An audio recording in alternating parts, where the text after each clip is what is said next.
আজ আমি এই 3টে 100 টাকার নোটকে মলে, বাসে অ্যান্ড পার্কিং প্লেসে লুকিয়ে রাখবো, আর 1 ঘন্টা পরে গিয়ে দেখবো সেই টাকাগুলো নিজের জায়গায় আছে কিনা।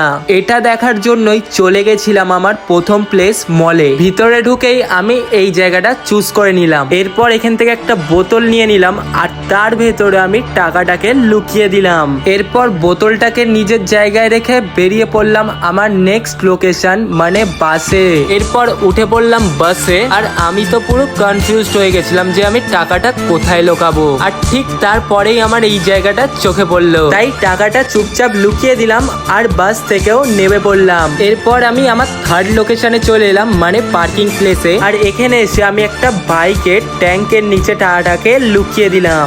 গাইস, নোট লুকানো কিন্তু আমাদের কমপ্লিট হয়ে গেছে।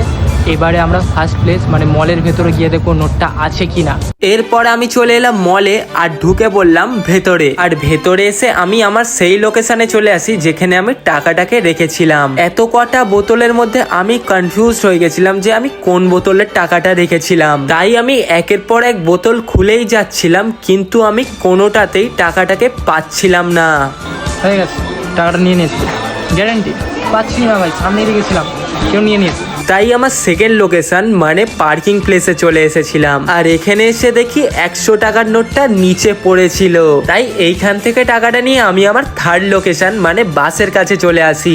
সেই বাসটা আমরা 100 টাকার নোটটা রেখেছিলাম, সেই বাসটা ছেড়ে চলে গেছে এখান থেকে, কারণ এত কটা বাসের মধ্যে আমি সব কটা বাসে চেক করলাম কিন্তু ওই বাসটা নেই।